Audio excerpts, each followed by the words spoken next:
Good morning to all the students of DLED second year 2018 to 2020 Pedagogy of English S6 Unit 1 and the topic is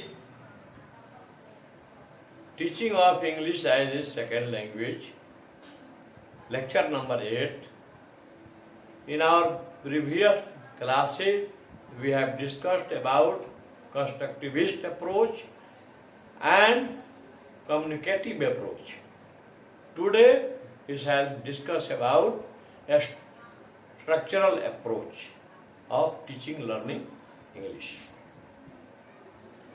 In India, Madras was the first state to have this approach in vogue.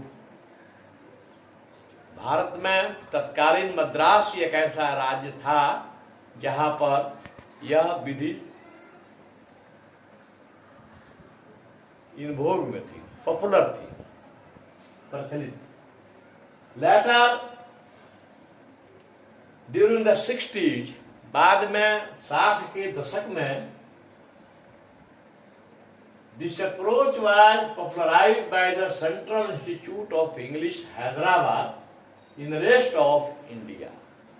Bharat के अन्य भागों में central institute of English Hyderabad के द्वारा इस विधि का प्रचार हुआ। This approach emphasizes that language can best be learnt through a scientific selection and grading of a structure or pattern of sentences and vocabulary.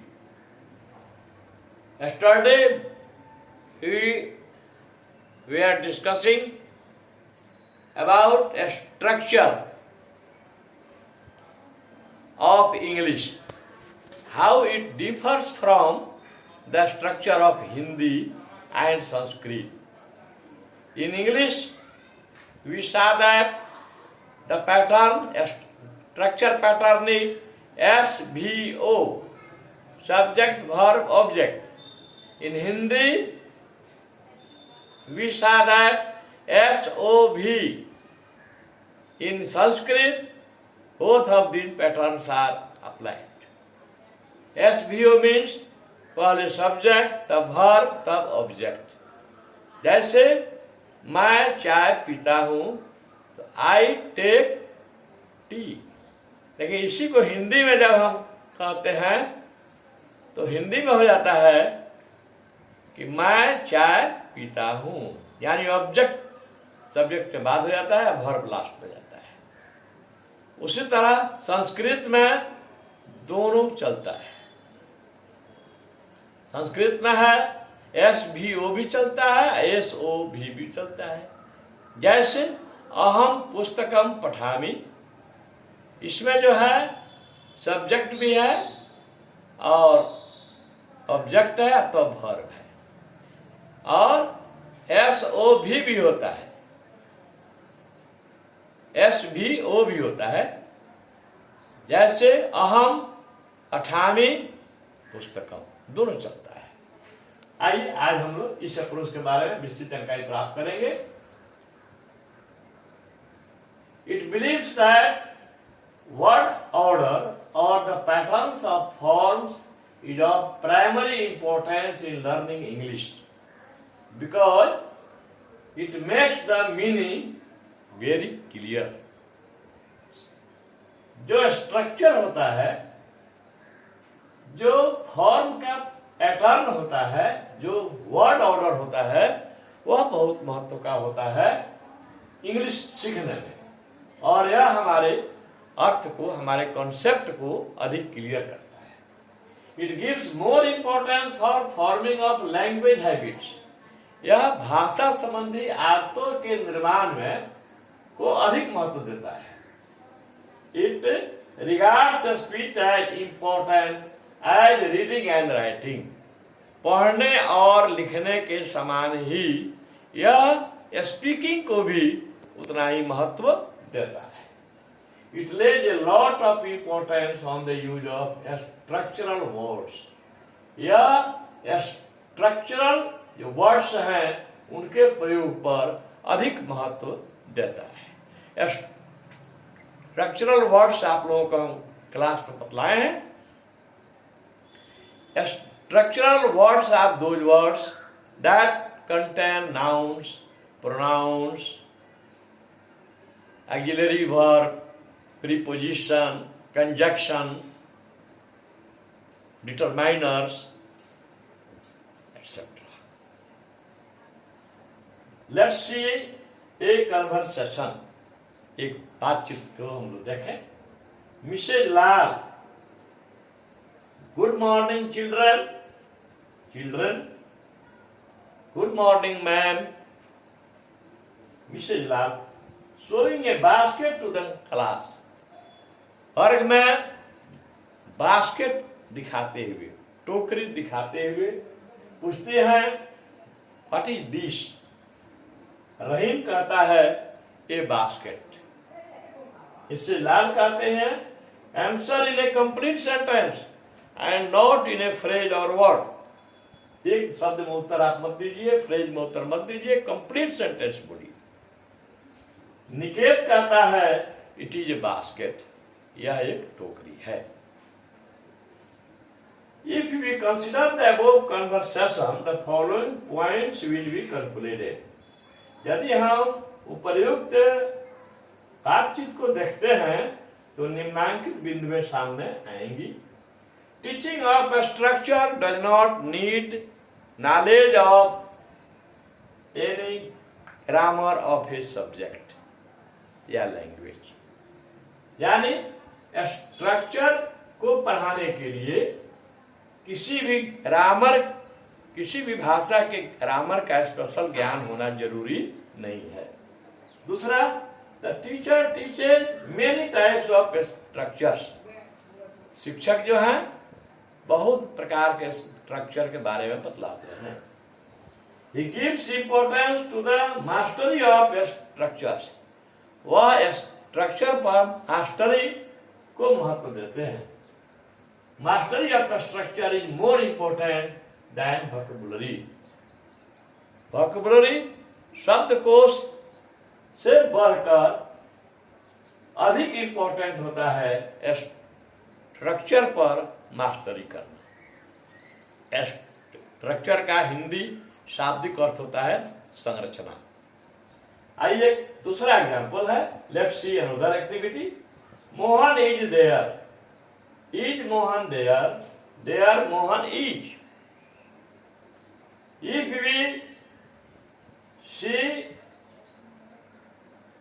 the three sentences given above, we shall find that the same vocabulary, the same words has been used, which are Mohan is there in the place of subject. In first sentence, Mohan. Second sentence is, third sentence there. These words are in the place of subject. But all the three sentences give three different meanings. Give three different meanings. Due to different arrangement of vocabulary.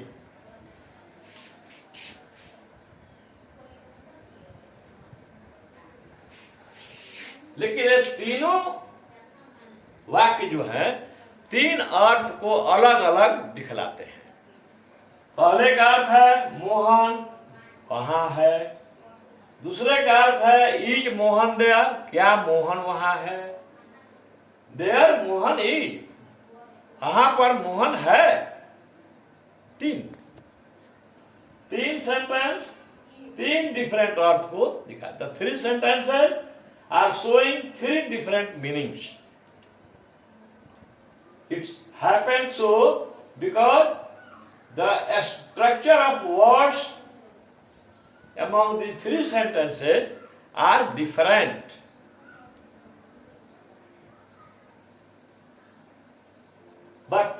the three sentences have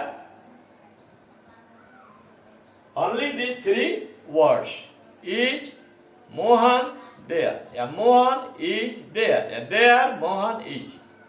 लेकिन but due to difference in arrangement of vocabulary, the words of the sense of the true meaning of these three words become different. Merits of this approach. Structures don't need any grammatical background. Structure को background की आवश्यकता नहीं होती,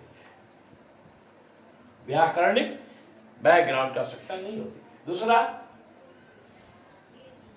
it stresses more on oral aspects of language. यह मौखिक जो पक्ष है भाषा का उसको अधिक महत्व देता है, क्योंकि हम जानते हैं कि there are 4 basic skills in a language: listening, speaking, reading and writing.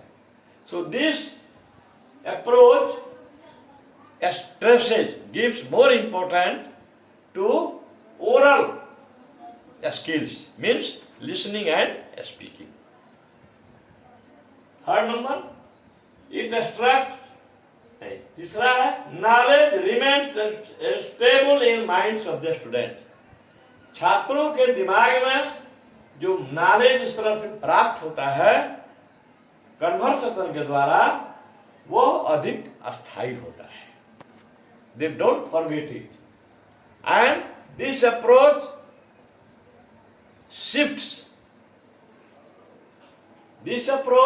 Shifts traditional rote method और cramming method of learning.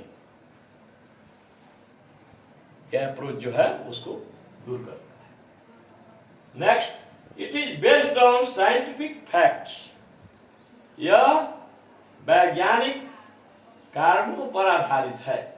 It makes students and teachers active. यह छात्रों को और शिक्षक को एक्टिव बनाता है। It is based on child psychology. यह बाल मनोविज्ञान पर आधारित